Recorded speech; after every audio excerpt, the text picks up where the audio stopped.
Hello friends, warm welcome to another video. आज हम इस वीडियो में हमारा जो शोल्डर डिसलोकेशन का टॉपिक है वो कंटिन्यू करेंगे और इसमें शोल्डर डिसलोकेशन के डायग्नोसिस और इसकी ट्रीटमेंट कैसे की जाती है उसके बारे में बात करेंगे।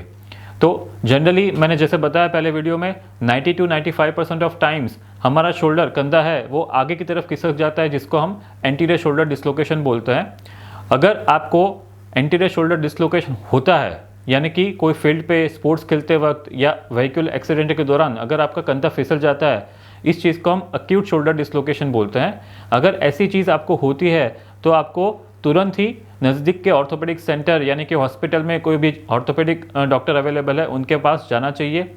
आपका ऑर्थोपेडिक सर्जन आपका एक्सरे चेक करेगा, साथ साथ में आपके हाथ में और कोई वास्कुलर डैमेज यानी कि अगर कंधा फिसल गया है तो कोई खून की नलियों में दबाव है कि नहीं, साथ साथ में कोई नस में प्रॉब्लम है कि नहीं, वो भी चेक करेंगे और आपका एक्सरे लेंगे।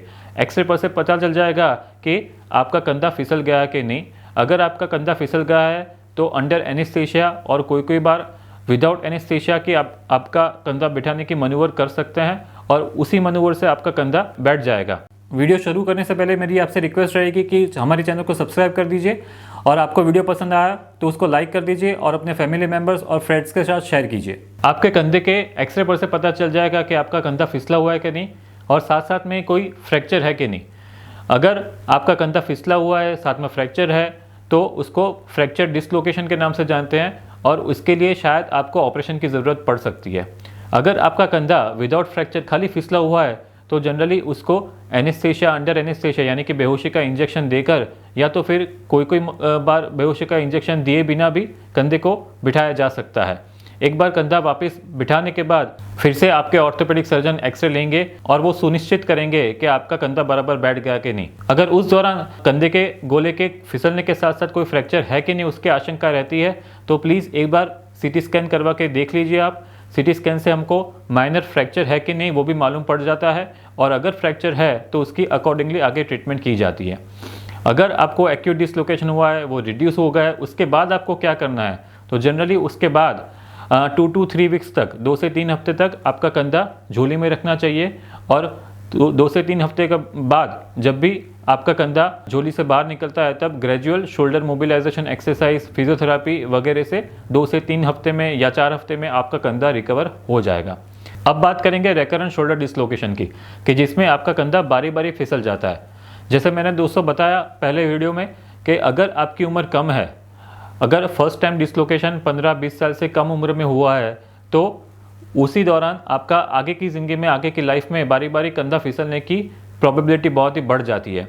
अगर आपने फर्स्ट टाइम डिसलोकेशन 15 से 20 साल से कम उम्र में इग्नोर किया तो वो कंधे के लिए बराबर नहीं होगा, क्योंकि जब भी हमारा कंधा फिसलता है तब दो हड्डी अरस परस में टकरा के फिसलती है और जैसे मैंने बताया कि अगर दो कार टकराती है तो डेंट पड़ जाता है, मोचा पड़ जाता है। वैसे ही जितनी बार हमारा कंधा फिसलेगा उतनी बार दोनों हड्डियों में डेंट पड़ते जाएंगे और दोनों हड्डियाँ एक तरह से निकलती जाएगी और उसी के वजह से आपका कंधा हो सकता है कि कोई ऐसी पोजीशन में जाए और तुरंत फिसल जाए, जिसको हम रेकरेंट शोल्डर डिसलोकेशन बोलते हैं। तो दोस्तों, अगर आपको रिकरेंट शोल्डर डिसलोकेशन है, आपका कंधा बार बार फिसल जाता है तो इसको ज़रा भी इग्नोर मत कीजिए, क्योंकि जितनी बार आपका कंधा फिसलेगा उतनी बार हड्डी में डेंट पड़ता जाएगा, आपकी हड्डी में बोन लॉस होता जाएगा और उसके साथ साथ जो कंधे में घिसा है यानी कि ऑस्टियोआर्थराइटिस की निशानी है वो भी स्टार्ट हो जाएगी। तो ट्रीटमेंट पार्ट उतना ही डिफ़िकल्ट होता जाएगा, उसका रिजल्ट, ऑपरेशन का रिजल्ट भी आपके लिए बहुत ही कम रहेगा, सफलता का जो दर है वो कम रहेगा। तो बात करते हैं कि इन्वेस्टिगेशंस के बारे में। अगर आपको कंधा बारी बारी फिसल जाता है तो क्या क्या इन्वेस्टिगेशंस करवाने चाहिए। तो पहला एंड फॉरमोस्ट इन्वेस्टिगेशन है एक्सरेस। उसके बाद आता है 2 मोर इन्वेस्टिगेशन, जिसमें एक कंधे का सिटी स्कैन करवाना चाहिए और दूसरा कंधे का MRI करवाना चाहिए। अभी जो भी कंधे का सिटी स्कैन करवाते हैं उसमें एक स्पेसिफिक सिटी स्कैन होता है जिसको हम CT scan with 3D reconstruction images बोलते हैं और इसके साथ साथ ग्लिनॉइड फेस इमेजेस बोलते हैं। तो आपको कंधे का CT scan with 3D reconstruction images with glenoid face images करवाना ज़रूरी है। सिटी स्कैन में हमको पता चलता है कि आपका कंधे का बोन लॉस कितना हुआ है, उसके साथ साथ कोई फ्रैक्चर है कि नहीं। आपके रेडियोलॉजिस्ट बोन लॉस कितना है वो कैलकुलेट करके देते हैं। अगर आपका जो कटोरी का बोन लॉस है वो 20% से ज़्यादा है तो जनरली जो हम बोनी प्रोसीजर करते हैं, आपकी जो कंधे की गादी है उसको रिपेयर करने की प्रोसीजर करते हैं तो वो उतनी सक्सेसफुल नहीं रहती है। उसके लिए हम एक लेटाजेट करके प्रोसीजर आती है, जिसमें हमारा जो कंधे का कटोरी का बोन लॉस है उसमें कंधे का एक इधर से मावा लेकर कोराकट जो बोन है वो बोन की हड्डी निकाल कर, या तो आपके हिप बोन से मावा लेकर वहाँ पे रख के उसको स्क्रू से फिक्स करते हैं, जिसको हम लेटाजेट प्रोसीजर बोलते हैं, या तो फिर anterior glenoid bone block augmentation procedure बोलते हैं। तो ये एक तरह की दूसरी सर्जरी है जो आर्थ्रोस्कोपी यानी कि दूरबीन से नहीं कर पाते हैं। अगर आपका बोन लॉस, जो कटोरी का बोन लॉस है, वो 20% से कम है तो उसमें दूरबीन की जो ऑपरेशन है जिसको हम आर्थ्रोस्कोपिक बैंकार्ड रिपेयर बोलते हैं वो सक्सेस रेट उसका ज़्यादा होता है। तो दोस्तों सीटी स्कैन से हम हमारी हड्डी में क्या क्या प्रॉब्लम है, कितना डेंट पड़ा है, कितना बोन लॉस है, वो सब अच्छी तरह से एसेस कर सकते हैं। तीसरा इन्वेस्टिगेशन है हमारे कंधे का एमआरआई। दोस्तों एमआरआई से हमारा जो सॉफ्ट टिश्यू स्ट्रक्चर है, कंधे की जो कटोरी के आसपास की गादी है उसमें जो मैंने बोला बैंकार्ड लीजन, वो अच्छी तरह से दिखाई पड़ता है। वो बैंकार्ड लीजन का एक्सटेंशन ऊपर है कि नहीं, जैसे कि मैंने बताया स्लैप टेयर है, उसके साथ साथ एसोसिएटेड जो आल्सा टेयर है, हेगल यानी कि HAGL लीजन है, उसके साथ साथ जो हड्डी में डेंट पड़ गया है उसका थोड़ा असेसमेंट है, ये सब अच्छी तरह से किया जाता है। इधर आपको याद रखना ज़रूरी है कि एमआरआई की सेंसिटिविटी जो बैंकार्ड लीजन है उसमें 95% रहती है, यानी कि अगर आपको बारी बारी कंधा फिसल जाता है और आपका एमआरआई नॉर्मल दिखाता है तो ये ज़रूरी नहीं है कि आपको बैंकार्ड लीजन ना हो, क्योंकि 100 में से 95% पेशेंट में एमआरआई बैंकार्ड लीजन दिखा सकता है। बाकी के 5% पेशेंट में ऐसा भी रहता है कि हमको बैंकार्ड लीजन दिखाई नहीं देता है। तो ऐसी कंडीशन में हम जब कंधे के अंदर दूरबीन डालते हैं तभी अच्छी तरह से देख पाते हैं कि आपका जो गादी है कंधे की वो उखड़ी हुई है कि नहीं। अभी बात करते हैं कि हमारी ट्रीटमेंट क्या करनी है। अगर आपको रिकरेंट शोल्डर डिसलोकेशन है, बारी बारी कंधा फिसल जाता है, तो ट्रीटमेंट के पैरामीटर्स क्या है और ऑप्शंस क्या है। तो पहली सर्जरी होती है कि ये दूरबीन से ऑपरेशन किया जाता है, जिसको हम आर्थ्रोस्कोपिक बैंकार्ड रिपेयर के नाम से जानते हैं। इसके साथ साथ अगर आपका जो हेड है, हिल सैक डिफेक्ट है, ह्यूमरल हेड में जो डेंट पड़ गया है, उसको भी रिपेयर करने की ज़रूरत पड़ सकती है, जिसको हम रैम्पली सर्च प्रोसीजर बोलते हैं। तो ये दूरबीन की सर्जरी क्या होती है, कैसे होती है, इसके लिए हम अलग से वीडियो डाल देंगे। इसमें क्या करते हैं कि हम दूरबीन कंधे में दूरबीन डालकर जो हमारा जो स्पेसिफिक लीजन है वहाँ पे हम फोकस करते हैं, जहाँ से कंधे की गादी खिसक गई है उसको हम फिर से वहाँ पे चिपकाने की कोशिश करते हैं। इसके लिए स्पेशल डिवाइसेस आते हैं जिसको हम सूचर एंकर के नाम से जानते हैं। अभी एडवांस में हम लोग ऑल सूचर एंकर डिवाइसेस जो होते हैं वो यूज़ करते हैं। ऐसे सूचर एंकर की ज़रूरत करीबन 3 से लेकर 5 से लेकर 7 भी पड़ सकती है। ये सूचर एंकर हम जो कंधे की गद्दी फट गई है वहाँ पे जो ये हमारी कटोरी है, कटोरी की बोन में डाल देते हैं और बोन में से जो सूचर्स निकलते हैं, एंकर में से जो सूचर्स निकलते हैं, उससे ही हम कंधे की गद्दी में लपेट के उसको टाई कर देते हैं, नॉट कर देते हैं, अच्छी तरह से रिपेयर कर सकते हैं। तो ये सब काम दूरबीन से हो जाता है। इसके साथ साथ ये जो हमारी ह्यूमरल हेड में हिल सैक डिफेक्ट है उसमें भी हम एंकर डालते हैं और उसी से जो कंधे की पीछे की मसल है जिसको हम इंफ्रास्पाइनेटस मसल बोलते हैं उसको टाई कर देते हैं।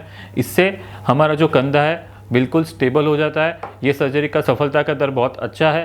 तो जनरली ये सर्जरी आपको बहुत ही फ़ायदेमंद रहती है, उससे आपका कंधा खिसकना फिसलना बंद हो जाता है।